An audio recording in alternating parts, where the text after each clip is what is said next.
오늘 이 본문은 다윗이 언약궤를 예루살렘으로 가져오는 그런 장면입니다. 다윗은 명실상부하게 이스라엘의 통합의 왕이 되어 그리고 수도를 유다 헤브론에서 예루살렘으로 옮기고 나서 하나님의 언약궤를 가져올 계획을 세우게 됩니다. 자, 다윗이 하나님의 언약궤를 예루살렘으로 데려오기를 얼마나 간청하고 소원을 했었는지는 시편 132편의 말씀을 보면 우리가 알 수 있어요. 우리 한번 읽어볼게요. 시작. 여호와여 다윗을 위하여 그의 모든 겸손을 기억하소서. 그가 여호와께 맹세하며 야곱의 전능자에게 소원하기를 내가 내 장막집에 들어가지 아니하며 내 침상에 오르지 아니하고 내 눈으로 잠들게 하지 아니하며 내 눈꺼풀로 졸게 하지 아니하기를 여호와의 처소 곧 야곱의 전능자의 성막을 발견하기까지 하리라 하였나이다. 아멘. 다윗이 얼마나 이 언약궤를 예루살렘 안으로 모셔 들어오게 할지에 대한 막 열망을 가졌던 것 같아요. 예루살렘에 들어오게 된다면 예루살렘, 이스라엘은 이제 정치적으로나 종교적으로나 통합할 수 있다라는 생각을 했던 것입니다. 그래서 다윗이 그렇게 꿈꿔왔던 거예요. 그래서 다윗은 3만 명을 준비를 시킵니다. 그리고 무리를 데리고 기한 여리아림에 사는 아비나답 집에 있었던 언약궤를 가지고 나와 헤브론으로 옮길 계획을 가지고 있었던 거예요. 자, 그런데 여기서 문제가 발생을 합니다. 언약궤를 새 수레에 모셔오고 아비나답의 아들이었던 우사가 그 언약궤를 호위하게 됩니다. 그런데 앞에서는 찬양대가 거대한 마음으로 하나님을 찬양하고 새 수레가 여호와의 언약궤를 모시고 계속해서 앞으로 나아가는데 나곤의 타작마당에 이르러서 소가 갑자기 그냥 뛰게 돼요. 그때의 그 수레에 실려있던 언약궤가 땅에 떨어질 위기에 처하게 됩니다. 그때 우사가 자신의 손으로 그 언약궤를 딱 붙들어 잡게 됩니다. 자, 그런데 놀라운 일이 발생을 해요. 수레 위에 실린 언약궤가 떨어지는 것을 막기 위해 우사가 해야 할 것은 딱 한 가지라고 생각을 합니다. 당연히 손을 들어 그 법궤를 떨어지지 않도록 막아서는 것이 당연한 게 아니겠습니까? 인간적인 시점으로 보면 우사가 전혀 잘못한 게 없어 보여요. 왜냐하면 우사가 그 언약궤를 그냥 놔두었더라면 언약궤가 땅바닥에 뒹굴면서 떨어졌기 때문에 손을 대어 잡은 것인데 하나님은 그 순간 우사를 그 자리에서 죽여버려요. 자, 본문에서 우사가 죽었다라고 표현되어지지만 자, 동일한 병행 구절을 우리가 살펴보니까 하나님이 우사를 찢으셨다라는 말씀을 하고 있습니다.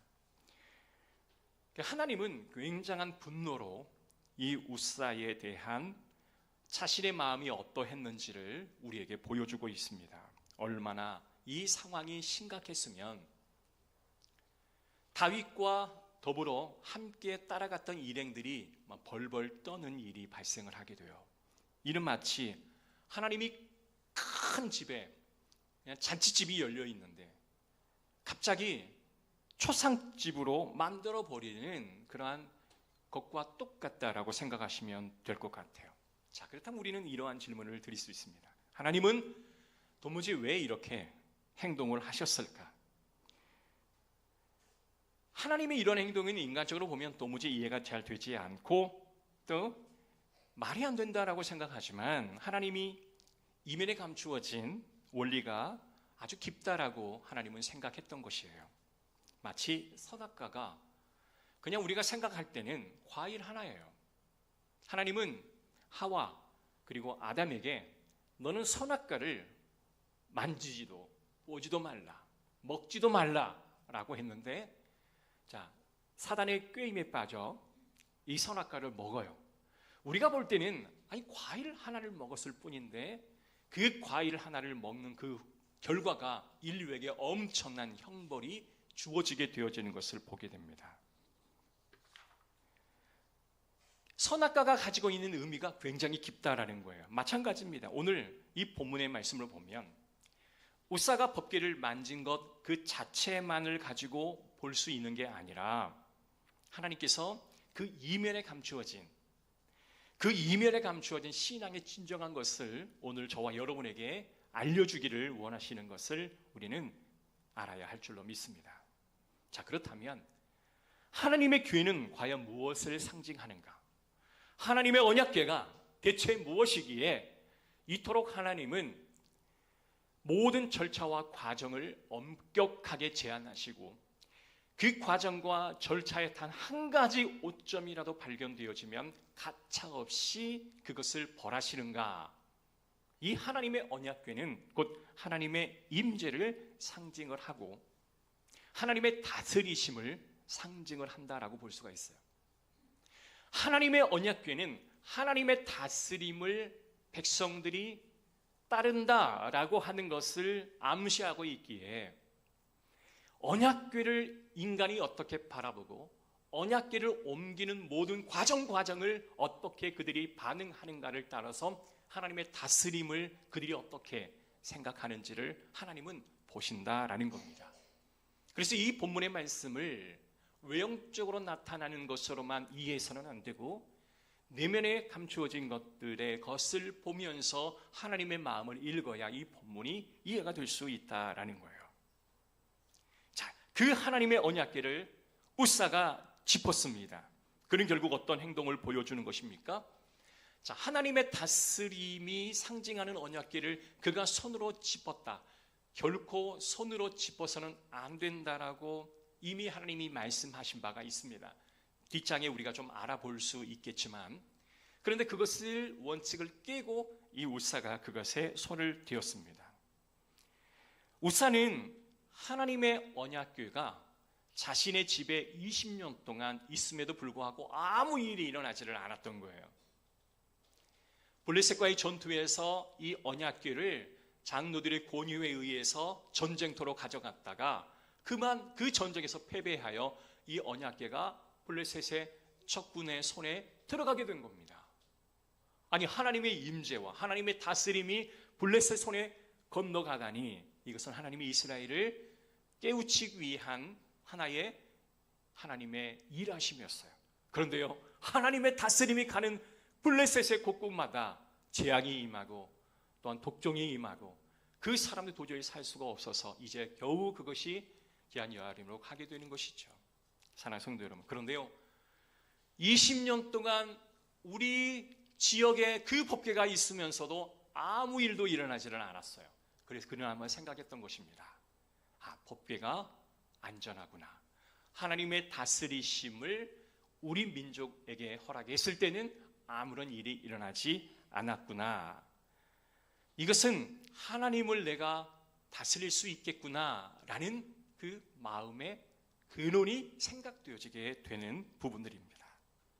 우리는 어떻게 보면 우사가 순간적으로 이 행동을 한 것처럼 보여요. 그러나 잊지 말아야 할 것은 우리의 순간적인 행동, 순간적인 무의식적인 행동, 신앙의 영역 안에서 나오는 행동들이기 때문에 그동안 우리가 켜켜이 쌓아왔던 그들의 사고방식과 그들의 결과와 그들의 경험 사이에 결국 행동이라고 하는 것이 표출된다라는 것을 우리는 알아야 합니다.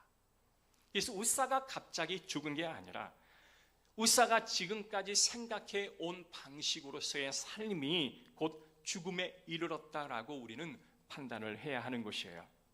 그래서 지금까지 그가 살아왔던 모든 삶의 행동의 결과가 하나님의 언약궤를 손에 대었고 하나님은 그 언약궤에 손을 댄 것을 기점으로 그의 과거의 모든 행함 또한 하나님이 징벌하셨다라고 우리는 살펴봐야 하는 것입니다. 우사의 가장 큰 잘못은 하나님을 통제할 수 있다라고 생각을 했던 것이죠. 하나님은 결코 통제받지 아니하신 분이십니다.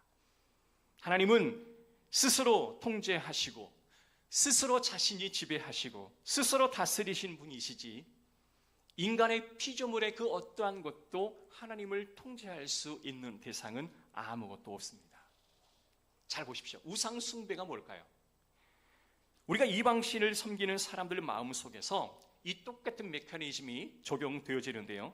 자, 이방신을 딱 앞에 세워놓고 온갖 지성을 다합니다. 여러분 그 티베트 불교를 여러분 한번 살펴보십시오. 이 티베트 불교가 저는 폄하할 마음은 전혀 없습니다만은 그들은 이른 아침 새벽에 일어나서 반드시 해야 할 일들이 있습니다. 그것은요, 새벽에 일어나 108번의 오체투지라고 하는 절을 해요. 오체투지가 뭐냐면 양손, 양다리, 무릎, 얼굴까지 땅에 대는 거예요. 서 있다가 땅에 엎드리고 또 다시 서 있다가 땅에 엎드리는 이 행동을 108번을 반복합니다.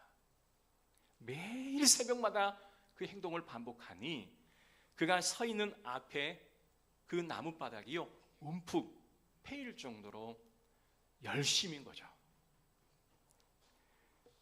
이 정도의 열심이면 보통 사람이면 할 수 없는 열심이 아니겠습니까? 어찌 보면 이건 자기 부인일 수 있다라고 생각해요. 신을 향하여 자기를 부인하는 것이라 생각합니다. 그러나 이것은 겉으로 보여지는 것이지만 이면은 다릅니다. 모든 이방신을 섬기는 사람들은 내면 속에 갖춰져 있는 기본적인 원리가 뭐냐면 내가 이 정도까지 했기 때문에 신이 내가 원하는 것을 들어주셔야 한다라는 생각을 가지고 있습니다. 자신의 열심과 노력을 통해서 신에게 자신이 원하는 것을 받아내려고 하는 그 마음이 그 안에 담겨 있는 것이죠. 결국 자아의 완성이든지 자기가 원하는 것을 노력을 해서 얻어내는 것이든지 이거는 비슷한 상황이라는 거예요. 뭘 보여주냐면 내가 신을 통제할 수 있다라고 생각을 하는 겁니다. 내 열심, 내 노력, 내 희생으로 신을 통제할 수 있다라고 생각을 하게 되는 것입니다. 자, 이런 우상 숭배의 끝판왕이 뭐냐면 몰렉과 그모스를 섬기는 방식입니다. 이 몰렉과 그모스를 섬기는 신의 방식은 뭐냐면 신을 섬기는 방식이 뭐냐면 자신의 자녀까지도 제물로 바치는 거예요. 어떻게 자기의 자식을 자기가 섬기는 신을 위해 바칠 수 있겠습니까? 내가 이것까지 드렸습니다. 내가 이것까지 행했습니다. 그러니 내 부탁을 꼭 들어주셔야 합니다. 이게 바로 신을 통제하려고 하는 인간의 기본적인 태도라고 볼 수가 있어요. 하나님은 이런 식으로 절대 통제받지 않으시고 만홀히 여김을 받지 않으십니다. 그러면 진정한 신앙이라는 게 과연 뭘까요? 반대로 생각하면 돼요. 이 메카니즘을 반대로 생각하면 진정한 신앙이 되어집니다. 내가 하나님을 통제하려고 하는 게 아니라 하나님이 나를 통제하도록 나를 내어드리는 거예요. 하나님의 임재가 나를 다스려 주십시오라고 나를 내어드리는 겁니다. 그러면 진정한 신앙의 모습으로 우리가 나아갈 수 있게 돼요. 어려운 게 아닙니다. 여러분, 우리가 진정한 신앙으로 주님 앞에 나아가는 것은 하나님 앞에 내 고집을 피우지 않는 것입니다. 내가 옳다라고 생각하는 것을 자꾸 설득하려 하지 않는 것입니다. 하나님, 이게 맞지 않습니까? 하나님, 레위인의 고앗 자손이 언약궤를 어깨에 메고 가는 그 방식보다는 차라리 멋들어진 수레에다가 언약궤를 딱 올려다 놓고 앞에는 다윗의 찬양대가 앞을 향하고 뒤에는 다윗의 군대가 호위하면서 이 언약궤가 가는 것이 훨씬 좋지 아니하겠습니까? 라는 그 자신의 생각을 주장하지 않는다. 이게 바로 하나님의 임재, 하나님의 다스림을 받기 원하는 백성의 고백일 수 있다는 거예요. 민수기 4장 15절의 말씀을 한번 봐보십시오. 말씀 한번 띄워주시고요. 하나님이 모세와 아론에게 계명을 허락하시는데요. 우리 다 같이 한번 읽어볼게요. 시작. 진영을 떠날 때에 아론과 그의 아들들이 성소와 성소의 모든 기구 없는 일을 마치거든 그와 자손들이 와서 매일 것이니라. 그러나 성물은 만지지 말라. 그들이 죽으리라. 하나님께서 고앗 자손에게 유일하게 허락하신 것이 뭐냐면 성전을 메고 가는 일이었습니다. 그러나 언약궤를 메고 가는 거였어요. 그러나 성물, 기타 언약궤가 아닌 성물을 만지면 안 되는 거예요. 그 고앗 자손에게 정해진 자신의 직분의 한계가 있다라는 것입니다. 그런데 오늘 이 본문의 말씀을 보면 고앗 자손이 와서 하나님의 법궤를 어깨에 메고 가야 하는 하나님의 법칙이 이미 모세와 아론에게 허락되었음에도 불구하고 20년 동안 우리 진영에 아무런 일이 일어나지 않았으니 앞으로도 아무런 일이 일어나지 않을 거라고 하는 그 마음의 중심에는 내가 이 상황을 통제할 수 있다라는 교만한 마음이 이 마음속에 들어있었다라는 것을 우리는 알아야 합니다.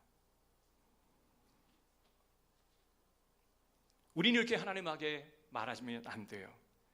하나님, 내 인생에 이렇게 해결돼야 하는 게 아니겠습니까? 하나님, 내가 직장을 이렇게 들어가야 되고 내가 대학에 이렇게 들어가야 하고 내가 하나님의 일들을 이렇게 감당해야 하지 않겠습니까? 이게 바로 하나님이 정말 기뻐하는 백성들이 요구하는 것을 응답하시는 하나님의 놀라운 방식이 아니시겠습니까? 그러나 우리는 온전한 신앙인의 모습을 우리는 갖춰야 합니다. 우리가 하나님의 다스림을 받을 수 있도록 내어드리는 것, 여러분, 이것이 온전한 하나님의 놀라운 신앙의 방식임을 꼭 잊지 않기를 주의 이름으로 축복합니다.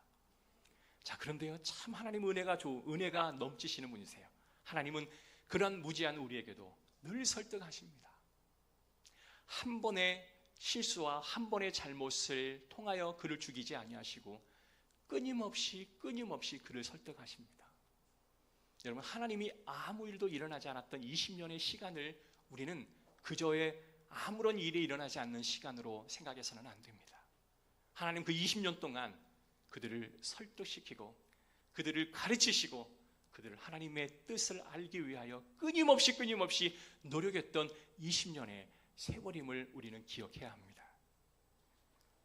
하나님은 수없이 많은 인내와 참음으로 우리에게 하나님의 뜻을 끊임없이 설득하고 가르쳐 주십니다.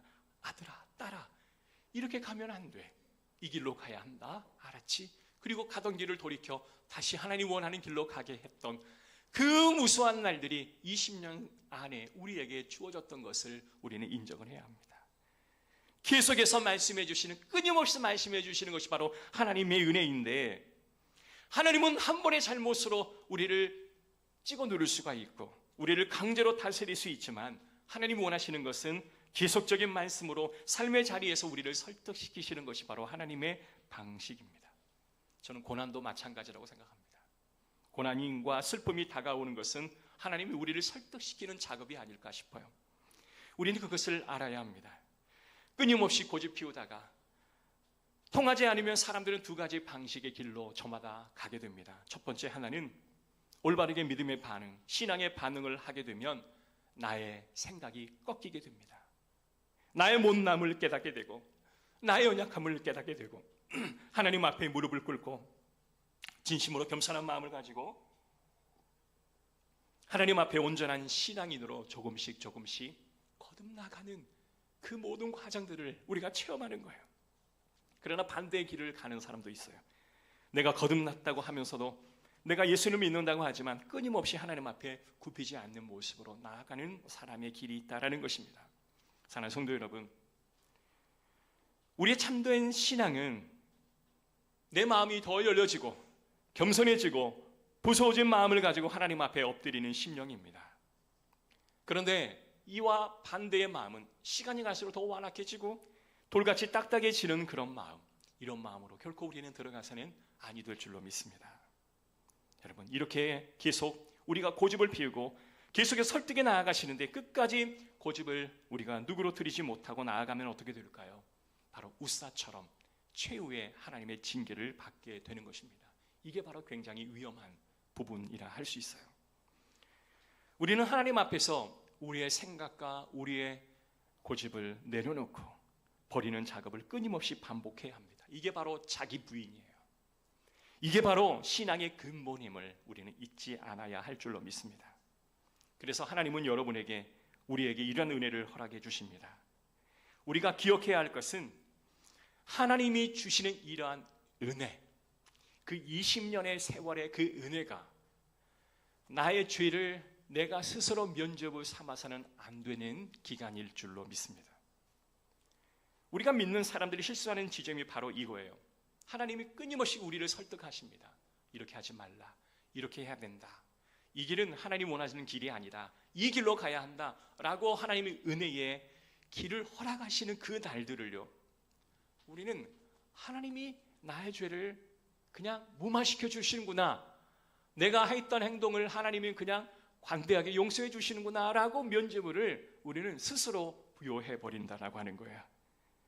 그리고 내 욕심을 버리지 아니하고 자신의 뜻을 고집하는 그런 모습을 보이게 돼요. 여러분, 이게 잘못이라는 거예요. 자, 에베소서 1장 3절 4절의 말씀을 한번 띄워주시기 바랍니다. 하나님이 이 세상을 창조하시고 예정하시고 택정하신 이유가 뭔지가 나타나는데요, 다 같이 3절 읽어봅시다. 시작. 찬송하리로다 하나님 곧 우리 주 예수 그리스도의 아버지, 그리스도 안에서 하늘에 속한 모든 신령한 복을 우리에게 주시되. 자, 복을 주셨어요. 주신 이유가 뭘까요? 자, 4절입니다. 시작. 창세전에 그리스도 안에서 우리를 택하사 우리로 사랑 안에서 그 앞에 거룩하고 흠이 없게 하시려고 나왔어요.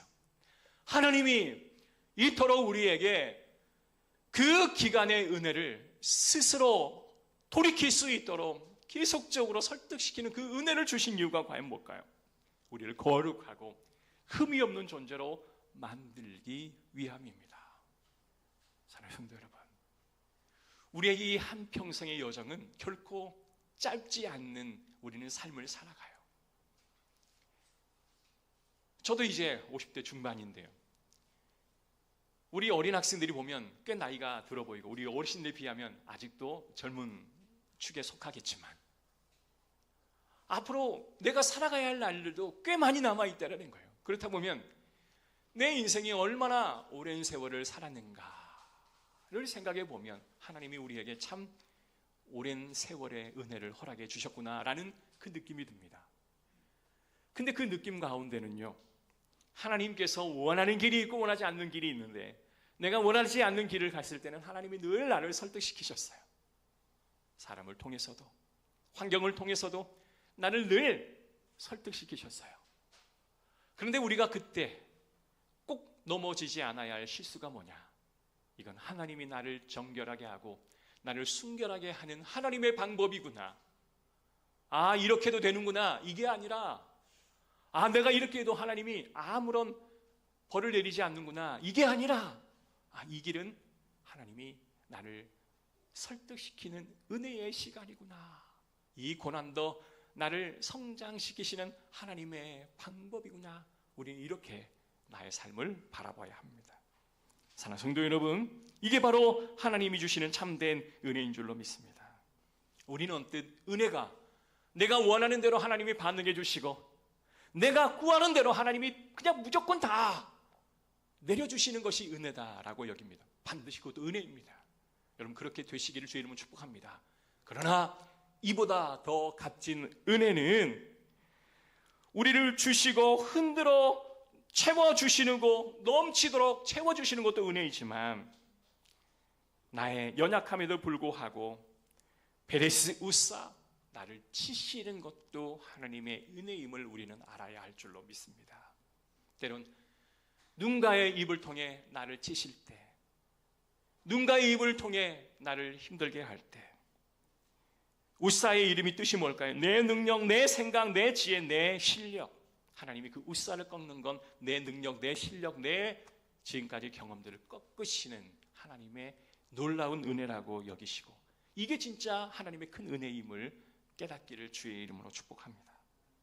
그래서 진짜 은혜라고 하는 것은 자기 의가 하나님의 이름에 의해서 꺾여지고 그것을 겸손한 마음으로 붙들고 나아가는 것이 하나님의 진정한 은혜이지, 여러분, 내가 원하는 것이 이루어지는 것은 둘째 은혜, 그 다음의 은혜가 아닐까 싶어요. 여러분, 야곱을 한번 되돌이켜 봅시다. 야곱의 인생은 결정적으로 크게 두 가지 사건을 만나게 됩니다. 첫 번째, 베델에서 만난 하나님의 천사가 하늘과 땅의 사닥다리를 오르락내리락 하는 그 과정을 바라봅니다. 그런데 이것은 하나님의 임재를 체험했던 거예요. 조상 때부터 들어왔던 하나님, 야, 하나님이 정말 내게도 나타나셨구나, 임재하셨구나, 들었던 하나님이 정말 살아계시는 하나님이셨구나, 이건 임재의 체험에 불과합니다. 이 임재의 체험을 했다고 해서 그가 성장하거나 그가 신앙으로 성숙된 건 결코 아니었습니다. 왜냐하면 그는 여전히 그의 방식대로, 그의 경험대로, 그의 삶의 모든 패턴대로 그 삼촌의 라반의 집에 가서 똑같이 그렇게 살아가기 때문에 그렇습니다.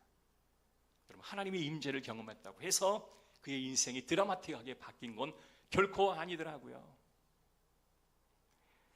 그런데 야곱에게 결정적인 놀라운 은혜 체험이 언제일까? 야복 강가에서 하나님과의 씨름을 통해서 그의 환덕뼈가 하나님에 의해서 완전히 꺾여버릴 때 그는 결코 하나님 앞에 엎드리는 자가 됩니다. 비록 외형적으로 보면 에서 형 예서를 만나러 가는 그 야곱의 그 모양을 보십시오. 당당하게 걸어가기도 모자랄 판에 한쪽 다리를 절며 뚜벅뚜벅 절름발이로 걸어가는 그 모습이 더 아름다울까요? 그러나 그 모습 안에는 나의 환도뼈가 꺾이고 나의 경험과 나의 자아와 나의 모든 신앙의 모든 것들이, 나의 생각들이 꺾인 채 쩔뚝거리며 거린 게 나을까요? 아니면 두 다리 멀쩡하게 걷지만 내 생각, 내 아집, 내 결정대로 내 경험을 그대로 살려서 가는 것이 보기가 좋을까요? 저는 환도뼈가 쳐서 쩔뚝거릴지라도 하나님의 다스림을 받기 위하여 내가 꺾여지는 것이 더 은혜가 있다라고 생각합니다. 사랑하는 성도 여러분, 오늘 우리가 서 있는 이 자리가 하나님이 환도뼈를 치시고 내 경험을 무너뜨리는 그 순간이라고 한다면 여러분은 하나님의 최고의 은혜를 누리시는 그 단계라고 저는 확신합니다.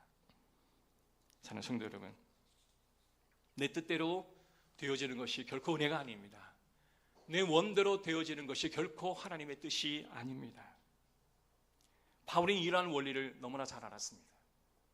고린도후서의 말씀을 보면 자신은 하나님 앞에 받았던 계시가 지극히 큰 계시임을 알았습니다. 큰 계시를 받았기에 하나님이 자신에게 무엇을 주었는가? 그는 자신에게 육체의 가시를 주었다고 고백을 하고 있습니다. 그런데 바울은 하나님께 어떻게 했습니까? 하나님, 내가 이 큰 계시를 받았습니다. 그런데 하나님의 그 복음을 땅끝까지 선포하는데 이 육체의 가시는 너무나 힘이 듭니다. 보다 효율적이고 보다 빠르게 그 일을 진행시키기를 원하신다면 내 육체의 가시를 뽑아주십시오. 그러나 하나님이 하시는 말씀, 나에게 이르시기를, 고린도후서 12장 8절입니다. 내 은혜가 내게 족하도다. 이는 내 능력이 약한 데서 온전하여 짐이라.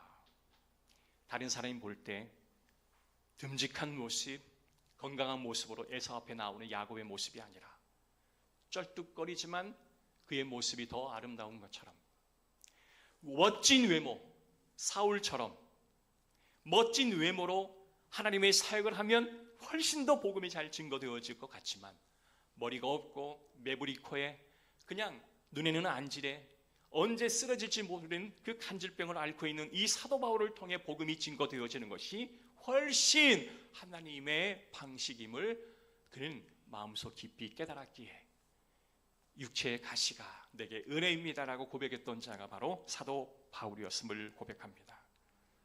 여러분, 베레스 우사, 하나님의 꺾으심이 은혜입니다라고 고백하는 것, 여러분, 이것은 굉장한 어려운 일입니다. 누군가에게 찾아가서 하나님의 꺾임을 받았는데 하나님의 은혜입니다라고 말하면 이 사람이 내 마음을 알고 하는 거야? 엄청난 오해도 받겠지만 믿음의 사람은 보는 거죠. 하나님, 베레스 우사, 하나님이 그를 꺾으셨으니 이제 하나님께서 그의 마음을 꺾고 하나님 앞에 온전히 설 수 있는 날을 소망합니다 라고 우리는 기도할 수 있는 거죠. 사랑하는 성도 여러분, 내 생각이 꺾여야 하고 우리는 하나님의 통치 안으로 들어가야 하고 하나님의 다스리려 하지 않고 내가 하나님의 다스림을 받는 하나님의 은혜로 들어가는 이와 같은 은혜가 저와 여러분 가운데 가득하시기를 주의 이름으로 축복합니다.